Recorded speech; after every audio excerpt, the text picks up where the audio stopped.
but we're actually going to Fort Knox because I want to see, do we have the gold? Something is about to happen to gold. Are you ready?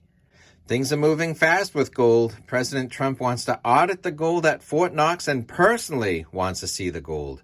Meanwhile, gold is coming in by the plane load from London into New York City with gold bullion in the cargo hold. Tons and tons of more gold is sitting in private vaults in New York City than just a few months ago. Meanwhile, as more tons and tons of gold are entering the United States, the higher the gold spot price is moving. Now at all-time highs above $2,900 an ounce, which is up significantly from about $2,000 an ounce just a year ago. Why does President Trump want to audit and confirm the gold in Fort Knox? How would it benefit Americans to know that the gold owned by the citizens of the United States is still there and still owned by us? Did you know that the U.S. has the biggest gold reserves in the world at 8,133 tons of gold? That is the equivalent of 261,482,000 1-ounce American Gold Eagle coins. That is 1,000 times more the mintage of 1-ounce bullion Gold Eagle coins from the U.S. Mint in 2024. It's a lot of gold. Now, there's been a lot of talk over the past few years that the central banks around the world have added to their gold reserves. This table shows which of the bigger countries have added more gold to their reserves in the past month. China, India, and Turkey have added to the gold reserves, but this table shows the U.S. did not. So over the past 20 years or so, has America added any gold to its vaults? This chart shows that from the year 2000 to 2024, the U.S. gold reserves have remained pretty much unchanged.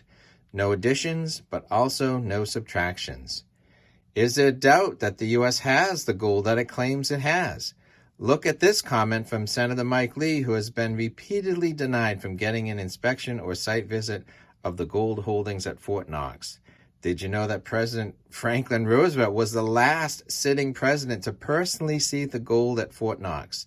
The secrecy surrounding the Fort Knox gold and the lack of transparency around the gold owned at the end of the day by the American people, this leads to a loss of credibility at least and a huge theft at worst. But we're actually going to Fort Knox because I want to see, do we have the gold?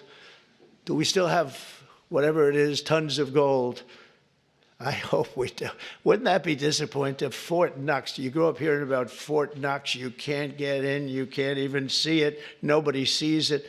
You go there and the place is dry. Would that be terrible? But we're going to go in there pretty soon. They're going to open the doors to Fort Knox. If any governor would like to go with us, we'll go. Do you want to go with us on that one, Ron? That could be good. Could be interesting. Can you imagine if we open it up and there's no gold? Well, I think there will be. For one reason, it's really heavy. You steal or borrow gold, you got to be strong. So it's not like other things. But we're looking at everything. It's a high-risk move to believe the gold is there, insist on seeing it firsthand, and then finding out that the gold is not there. So what does President Trump wish to accomplish? Welcome to Silver Heist. Thank you to our returning subscribers and guests. If the gold is not in Fort Knox, send lawyers, guns, and money because the has hit the fan. If you like silver, gold, or a coin with a good story, please give this video a thumbs up and subscribe. Also, as seen in this video with over 104,000 views, you may be a better silver and gold stacker than you think. More on this later. If he's right and the gold is all there, and that the U.S. citizens own the gold without any direct claims against it, what would that accomplish? It helps restore the faith the citizens have in their country. So right there, that could be the most valuable thing in Fort Knox, faith in our government. So if the gold had been stolen, not only has the gold been stolen, but the people's faith in our institutions, the U.S. Treasury, the U.S. military, and the political leadership of the past 80 years. Part of the stockpile of the gold at Fort Knox was acquired from forcing those with gold who lived alongside our grandparents in 1933 to turn in their gold in exchange for paper cash. It was acquired by telling people that it was a civic duty to turn in the gold for the sake of the financial health of their nation, so it better still be there. So if the gold is still there, showing the American people that their political leadership has not totally robbed them would be a great gift. But what happens next? So assuming that the gold is there, what is it worth? This is where it gets really interesting. When people talk about recent moves in the past few years of gold being a tier 1 asset or throwing around the term Basel III. What that means is that the powers that be have told governments and central banks around the world that when they hold physical gold, there is no perceived banking risk and they can claim 100% of its present value on their books. Just like a bank vault full of cash, 100% of the present value on their books. But different than holding a vault full of stock certificates, those paper assets carry risk and you can only claim a partial percentage of its present value. So if the Central Bank of Poland started acquiring gold a few years ago at $2,000 an ounce, today that same pile of gold can be counted as holding a value of $2,900 an ounce. A win. But the U.S. has not been acquiring any new gold. All of their gold are old holdings going back decades, even back to our grandfather's gold acquired in 1933 for $20.67 an ounce. As soon as FDR acquired the stockpile of gold, he increased the price to $35, which allowed the government to get an instant increase in the value on its books.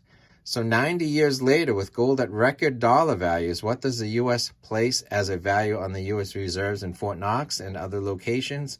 $42.22 an ounce.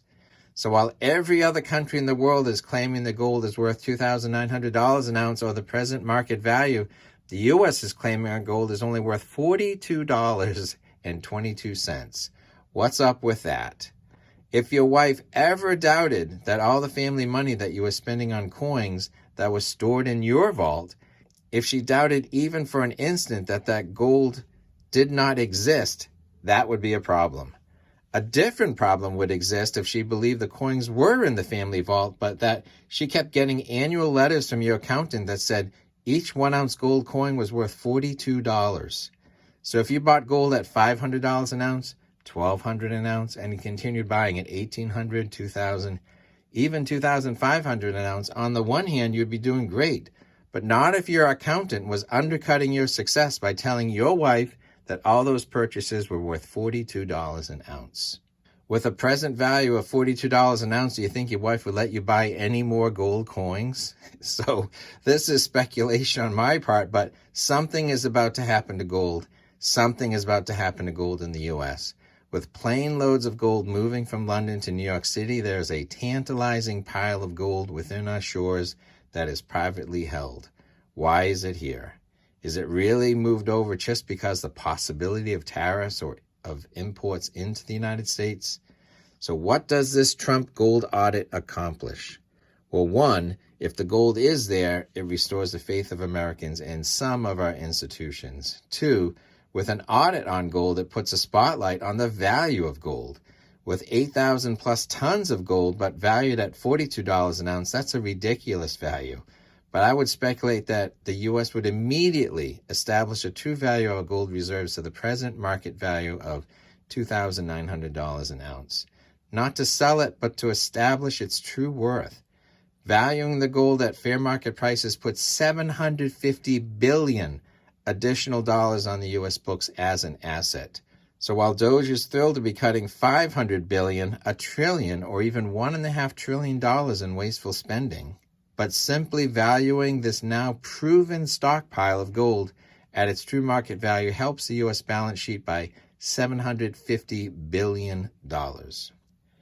FDR got an instant treasury bump by moving the gold value of the U.S. stockpile from $20 an ounce to $35 an ounce, and that positioned the U.S. to get out of a depression and get the U.S. ready to fight World War II. Can you imagine what happens when the gold value on our books is bumped from $42 to $2,900 an ounce?